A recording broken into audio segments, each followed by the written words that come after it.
تفسیر القرآن آج کا سبق سورۃ النمل آیت نمبر 48 سے 53 تک۔ اعوذ باللہ من الشیطان الرجیم، بسم اللہ الرحمن الرحیم۔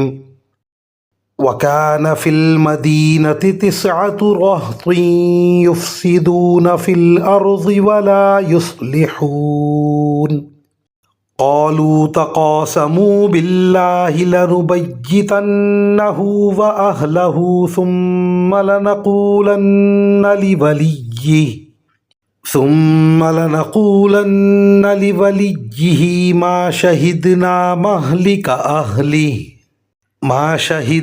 مهلك أهله وإنا لصادقون وَمَكَرُوا مَكْرًا وَمَكَرْنَا مَكْرًا وَهُمْ لَا يَشْعُرُونَ فَانظُرْ كَيْفَ كَانَ عَاقِبَةُ مَكْرِهِمْ أَنَّا دَمَّرْنَاهُمْ وَقَوْمَهُمْ أَجْمَعِينَ فَتِلْكَ بُيُوتُهُمْ خَاوِيَةً بِمَا ظَلَمُوا إِنَّ فِي ذَلِكَ لَآيَةً لِقَوْمٍ يَعْلَمُونَ وَأَنجَيْنَا الَّذِينَ آمَنُوا وَكَانُوا يَتَّقُونَ۔ ترجمہ: اور شہر میں 9 آدمی ایسے تھے جو زمین میں فساد مچاتے تھے اور اصلاح کا کام نہیں کرتے تھے۔ انہوں نے آپس میں ایک دوسرے سے کہا، سب مل کر اللہ کی قسم کھاؤ کہ ہم صالح اور اس کے گھر والوں پر رات کے وقت حملہ کریں گے، پھر اس کے وارث سے کہہ دیں گے کہ ہم ان گھر والوں کی ہلاکت کے وقت موجود ہی نہ تھے، اور یقین جانو ہم بالکل سچے ہیں۔ انہوں نے یہ چال چلی اور ہم نے بھی ایک چال اس طرح چلی کہ ان کو پتہ بھی نہ لگ سکا۔ اب دیکھو کہ ان کی چال بازی کا انجام کیسا ہوا کہ ہم نے انہیں اور ان کی ساری قوم کو تباہ کر کے رکھ دیا۔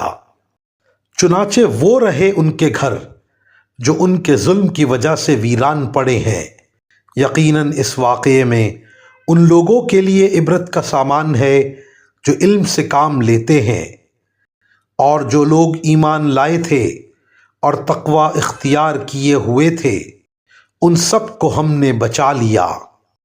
ان آیات کی تفسیر میں مفسرین کرام لکھتے ہیں، یہ حضرت صالح علیہ السلام کی قوم کے 9 سردار تھے، جن میں سے ہر ایک کے پیچھے ایک جتھا تھا، اور بالآخر یہی لوگ تھے جنہوں نے اس اونٹنی کو ہلاک کیا جو معجزے کے طور پر پیدا ہوئی تھی۔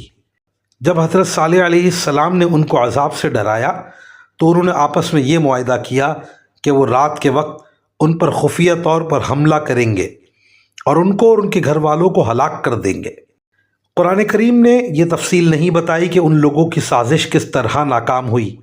بعض روایتوں میں ہے کہ جب یہ لوگ برا ارادہ لے کر چلے تو ایک چٹان ان پر آ گری اور یہ سب ہلاک ہو گئے، اور بعد میں پوری قوم پر عذاب آ گیا۔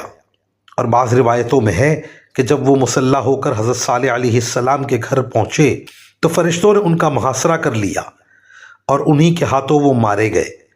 اور بعض مفسرین نے فرمایا ہے کہ ابھی وہ اپنی سازش پر عمل نہیں کر پائے تھے کہ پوری قوم پر عذاب آ گیا، اور اپنی قوم کے دوسرے لوگوں کے ساتھ وہ بھی ہلاک ہو گئے۔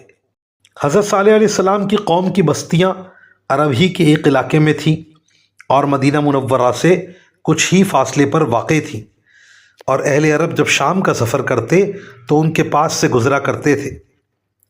اس لیے قرآن کریم نے ان کی طرف اس طرح اشارہ فرمایا ہے جیسے وہ نظر آ رہے ہوں۔ آج بھی یہ ویران بستیاں اور ان کے کھنڈر مدائن صالح کے نام سے مشہور ہیں اور سامان عبرت بنی ہوئی ہیں۔ وآخر دعوانا ان الحمد للہ رب العالمین۔